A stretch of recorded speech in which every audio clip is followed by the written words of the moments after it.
Hay momentos en la historia, y vaya que este es uno de ellos, que marcan un antes y un después de una forma radical, ¿no?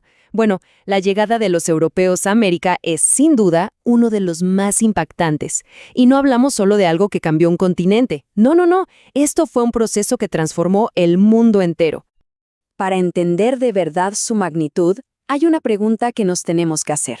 ¿Cómo es posible que un puñado de barcos, allá en 1492, desatara una transformación que todavía hoy sentimos? Es increíble si lo pensamos. Así que vamos a desmenuzar esta historia juntos. Bueno, empecemos por el principio. Para entender lo que pasó en América, tenemos que, sí o sí, echar un vistazo a la Europa de ese momento. El viaje de Colón, ojo, no salió de la nada.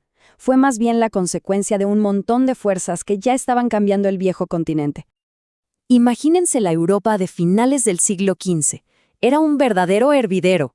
Por un lado, tenías cambios económicos brutales, una necesidad tremenda de encontrar nuevas rutas para comerciar. Por otro, en lo político, los reinos se hacían más fuertes y, claro, querían más poder, querían expandirse. Y a todo esto, súmenle un fervor religioso que estaba por las nubes y que se mezclaba con todo lo demás. ¡Pum! Tenías la receta perfecta para la era de la exploración. Y con todo ese contexto, llegamos al famoso 1492. Impulsado por esta búsqueda, Cristóbal Colón se topa con un continente del que en Europa no tenían ni idea. Él juraba que había llegado a Asia, pero lo que realmente hizo fue iniciar el contacto permanente entre dos mundos que habían evolucionado de forma aislada durante milenios. Y bueno, lo que vino justo después fue la primera etapa, la ocupación española de las islas del Caribe. Ahora sí pasemos al momento del encuentro, porque esto no fue un simple descubrimiento, fue una colisión violenta, súper compleja, que iba a dar lugar a un orden completamente nuevo. Esta imagen lo resume todo. Por un lado, te imaginas el asombro mutuo, el intercambio, pero por el otro, la sombra de la violencia. Y es que ese asombro inicial duró muy poco. Casi de inmediato se pasó a un sometimiento brutal, que, la verdad, marcó el tono de toda la conquista. Y aquí viene la pregunta del millón, la que todo el mundo se hace. ¿Cómo es que un grupo relativamente pequeño de conquistadores logró derrotar a imperios gigantescos y consolidados como el Mexica o el Inca? A ver, la respuesta no es una sola, es una combinación de factores. Primero, la ventaja tecnológica, armas de fuego, armaduras, espadas de acero. Segundo, y esto es importantísimo, las alianzas estratégicas. Muchos pueblos locales vieron en los españoles una oportunidad para liberarse de otros imperios, y los conquistadores supieron aprovecharlo. Tercero, el arma más letal de todas, las enfermedades, como la viruela, para las que la gente de aquí no tenía defensas. Y finalmente, los dos grandes imperios ya enfrentaban sus propias crisis internas, lo que los hizo más vulnerables.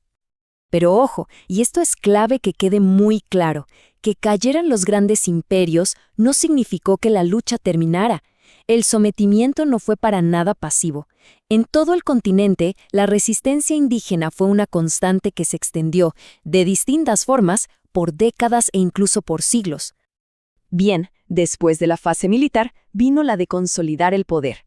Aquí es donde se construyeron las estructuras que mantendrían el control europeo sobre el continente durante los siguientes 300 años. Una de las piezas centrales de este nuevo orden fue la encomienda. En teoría, era un sistema de tutela. Un español recibía el trabajo y el tributo de un grupo de indígenas, y a cambio, los protegía y evangelizaba. El problema es que en la práctica, esto se convirtió muchísimas veces en una forma de trabajo forzado. Entonces, para que nos quede claro, el control colonial se apoyó en tres pilares gigantes. El político, con la creación de los virreinatos. El económico, con sistemas como la encomienda para explotar los recursos. Y el cultural, donde la Iglesia jugó un papel centralísimo con la evangelización para imponer una nueva visión del mundo. Y ahora hablemos de las consecuencias a largo plazo, porque el impacto de todo esto fue tan, pero tan profundo que todavía hoy sentimos sus ecos. Esta cifra es hasta difícil de procesar, pero nos da una idea de la catástrofe demográfica. Las enfermedades que trajeron los europeos fueron un arma invisible y devastadora. Sin inmunidad, la población local sufrió una caída masiva. En algunas zonas se calcula que la reducción fue de más del 90%. Fue, sin duda, el factor más mortífero de la conquista. Pero en medio de toda esa colisión, también nació algo nuevo, el mestizaje. Y no hablamos solo de un tema biológico, sino de una fusión cultural profundísima. Tradiciones, idiomas, creencias, todo se mezcló de una forma súper compleja. Y de ahí es que nace la identidad latinoamericana que conocemos hoy.